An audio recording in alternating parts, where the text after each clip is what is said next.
In a sad and cold city, we meet a poor boy named Charlie. Charlie lives with his parents and his 4 elderly grandparents, in a very small and humble house where they barely have a little watery soup to eat. His father works very hard in a toothpaste factory, but his salary is barely enough to live on, and his mother spends her days lovingly and sacrificially caring for her family. One night, Charlie's father returns from the factory with several toothpaste caps and gives them to Charlie, with which Charlie manages to finish a model of Willy Wonka's chocolate factory. Charlie loves those chocolates, and dreams of one day being able to meet Willy Wonka and his factory in person.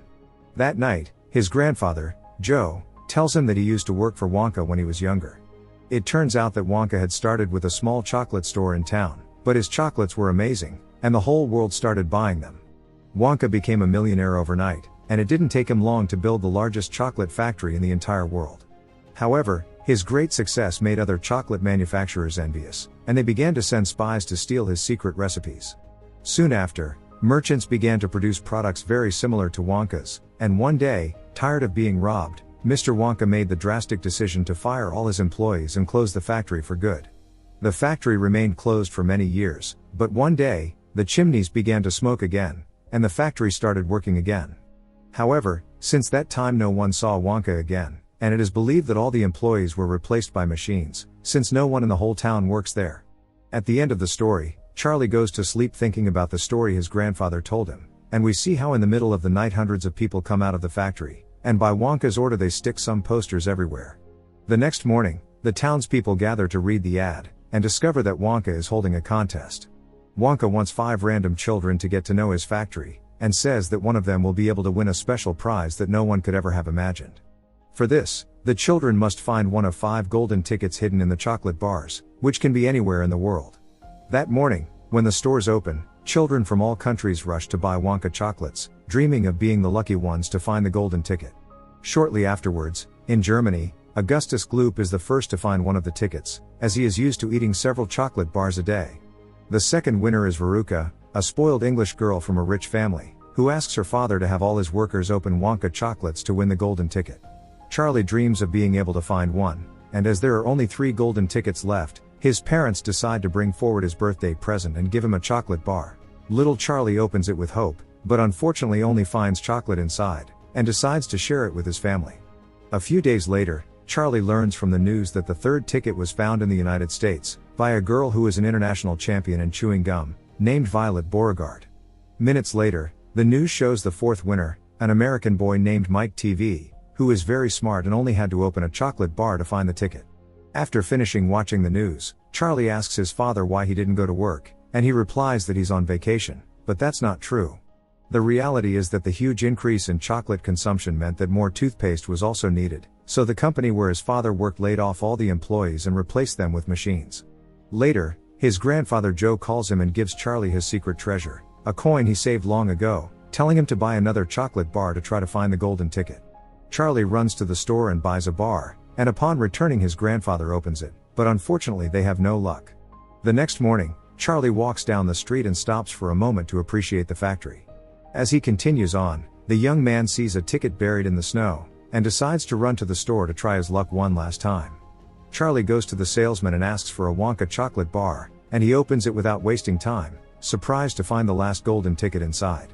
Charlie can't believe it and everyone in the store tries to buy it from him, but the young man excitedly runs home and shows the ticket to his grandfather, who enthusiastically gets out of bed and starts dancing. Joe gives the ticket to Charlie's parents, and upon reading it they discover that the visit to the chocolate factory will be tomorrow, and each child will be able to take a companion with them. Charlie chooses Joe to go with him, and the next morning the 5 children wait for the doors to open. Upon entering, they are greeted by a wax doll show, but soon the entire stage begins to burn. Willy Wonka welcomes them and ushers them into the factory. As they walk down a long hallway, the children begin to introduce themselves and talk to Wonka, but the chocolatier hasn't talked to people in a long time and feels strange. Soon after, they arrive in the first room of the factory. The whole place looks like a magical park, and everything they see is edible. Even the lawn is made of candy, and in the middle is a huge chocolate river with a huge waterfall, which is used to mix and aerate the chocolate. Minutes later, Wonka tells his guests that they are free to explore the place and eat as much as they want. Augustus takes advantage and devours each of the candy decorations, while his mother takes some chocolate fruits and hides them in her purse. On the other hand, Mike has fun destroying some pumpkins since he doesn't like sugar, and at that moment Veruca sees some little humans working, being amazed by their size. Wonka mentions that they are his helpers, the Oompa Loompas, and he rescued them from a jungle on one of his expeditions. It turns out that the jungle was full of dangerous bugs, and the Oompa Loompas lived in small houses built on trees, eating nasty caterpillars. The Oompa Loompas' favorite food was cocoa beans, but this fruit was very scarce and hard to come by in that jungle. They would do anything for a little cocoa, and upon hearing this, Wonka offered them an endless supply of cocoa in exchange for working for him in his factory, which the Oompa Loompas accepted without hesitation. While Wonka was telling them the story, Augustus had escaped and was drinking the hot chocolate straight from the river, but the boy is so desperate that he ends up falling in, and soon after is sucked into the pipes that deliver the chocolate throughout the factory. Augustus gets stuck, and seeing this, the Oompa Loompas start dancing and singing a song in his honor. The pressure in the pipe continues to increase, until finally Augustus is sucked in completely, and some Oompa Loompas take his mother to rescue her son. Then Wonka and the rest of the guests board a boat piloted by Oompa Loompas, and as they head to the next location, Charlie asks Wonka about his childhood, which brings back memories of his childhood. It turns out that Willy Wonka was the son of the town's best dentist, Wilbur Wonka, and Wonka had forbidden him to eat candy, so much so that on Halloween night, his father throws all the candy he had gotten into the bonfire. Wonka had been wearing braces since he was very young and had never tasted candy, but while cleaning the bonfire, the young man found a chocolate that had not been burned and decided to try it. Wonka was fascinated by its taste, and after that he became addicted to chocolate, unable to stop eating it. Back in the present, the boat sails down the river and passes through several rooms, until they finally reach the invention room, where they experiment and create new candies. Wonka presents several of his inventions. The first is a candy ball that lasts forever and never runs out. The second is a candy that makes hair grow, but when tested with an Oompa Loompa we see that the effect is not exactly as expected. Finally, Wonka introduces the magic gum, and says that one piece takes away all your hunger, giving you the same nutrients as a full lunch or dinner. Hearing this, Violet knows she has to try it, and although Wonka warns that they don't yet know its side effects, the girl takes one and begins to chew it. At first Violet is surprised, being able to taste a lot of different food flavors, but when she gets to the blackberry cobbler flavor, her skin starts to turn blue and spreads quickly. Suddenly, Violet starts to swell up until she looks like a blackberry, and the Oompa Loompas soon arrive and make their musical presentation, singing and dancing as they push the girl into the juice production room, where they are going to squeeze her like a lemon.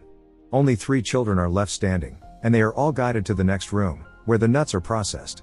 Dozens of squirrels work very hard to select the best nuts and remove their shells, and they are trained to detect rotten nuts and discard them before opening them. Veruca is enchanted by the squirrels and asks her father to buy her one, but Wonka says they are not for sale, so the girl simply decides to stop by and steal one. The girl approaches one of them, and when she tries to grab it, all the other squirrels run to defend it, attacking Veruca and disposing of it as if it were a rotten nut. The squirrels go back to work as the Oompa Loompas start dancing, and when Veruca's father goes to look at where his daughter fell, the squirrels end up pushing him too. Wonka takes the rest of the participants to an elevator, and explains that he can take them anywhere they want in the entire factory. The elevator can move in any direction, and Wonka decides to take a tour of some of the rooms, going through the huge chocolate mountain, the cotton candy room, and even a room where they are shot with fireworks made of candy. At one point, Mike says that most of the things in the factory are useless, and since he hates candy, he says that making candy is a waste of time. Hearing this, Wonka remembers his father saying the same phrase when he was a little boy. His father had discovered Wonka's passion for chocolates, and upon forbidding him candy, young Wonka decided to leave home and travel the world in search of the best chocolate. Back in the present, Mike asks permission to pick a room, and decides to take them to the TV room. As they enter, Wonka asks them to put on special glasses to protect their eyes, and introduces them to his latest and greatest invention, called chocolate by television. Wonka explains that if a television can break a picture into millions of pieces and send it through the air to the other side of the world, then reassemble it for viewing, why couldn't he do the same with his chocolate? The man wants to be able to teleport chocolate anywhere in the world, but Mike, who is a very cunning and clever boy, says that this is impossible. Hearing this, Wonka plans to demonstrate, and brings a huge bar of chocolate to teleport. After putting it in a tube, an intense light makes the chocolate bar disappear, and sends it to the television. Wonka asks Charlie to take the bar, and to everyone's surprise the young man succeeds. What appeared to be simply an image on the television had been transformed into a real bar. It was the same chocolate bar that the Oompa Loompas had brought, only smaller. Mike can't believe what he just saw, so without hesitation he jumps into the teleportation tube, ending up inside the TV. Looking at the screen, they see Mike on the different channels, and on all of them he is even smaller than the Oompa Loompas themselves. His father saves him and pulls him out, but Mike is now tiny, so Wonka orders the Oompa Loompas to take him to the stretching room, where they plan to stretch him to his normal size. Wonka plans to continue showing them around the factory, but soon discovers that Charlie is the only boy left, so he quickly declares him the winner. Wonka congratulates him, and says he will take him and his grandfather on a special trip. They board the elevator, and the three of them fly out the top of a chimney into the sky. Fortunately, the elevator has thrusters that allow it to fly, and as they fly over the factory they see the other participants leaving, still affected by what happened to them during the visit. Wonka asks Charlie where they live, and the little boy points to the humble little house in the back. They enter through the roof, and seeing them gather there, Wonka reveals that Charlie is the winner, and the prize is the most amazing thing he has ever gotten in his entire life, the chocolate factory. They get very happy and no one can believe it, so Wonka explains the reason behind it all. It turns out that a few weeks ago, while getting a haircut, Wonka found his first gray hair. At that moment, the man discovered he was getting old, and without a family to carry on his legacy, he knew he had to find some heir. That's why he created the golden tickets, and the least spoiled child would be the one to get everything. Wonka tells Charlie that it's time to go, but comments that if he wants to carry on his legacy, he must leave his family behind. Upon hearing this, Charlie refuses and says he wouldn't leave his family for all the chocolate in the world. Willy Wonka is shocked by the decision, but accepts it and simply walks away, leaving the entire roof destroyed. The next day, Charlie helps his family repair the roof, and his grandfather Joe sweeps the house since he doesn't feel tired. Charlie's father gets a better paying job at the toothpaste factory, and things have never been better for his family. For Wonka, however, it's quite the opposite. During a session with his psychologist, Wonka reveals that ever since Charlie chose to stay with his family over the chocolate factory, the man feels worse than ever, and the chocolate has been coming out horrible. One day, Charlie is shining a man's shoes when he discovers it's Wonka. The guy confesses that he hasn't been feeling well lately, and when Charlie suggests that he talk it over with his family, Wonka rejects the idea, commenting that parents only limit us by telling us what we can and can't do. Charlie disagrees, and asserts that parents protect us because they love us, and are looking out for the best for their children. Hearing this, Wonka decides to give his father a chance, and Charlie joins the adventure, traveling to Wilbur Wonka's house. Charlie knocks on the door, and thinking they are just customers, the dentist lets them in. At first he doesn't recognize him, but upon inspecting Wonka's perfect teeth, Wilbur discovers that it is his son, and the two embrace, regretting their separation. That night, Wonka offers the factory to little Charlie again, but this time he says he can take his family with him. In the end, Charlie won money and a chocolate factory, but Wonka won something even better, a family to share his life with. Subscribe and turn on notifications to see more videos like this. Leave a like to help the channel out, and thank you for watching.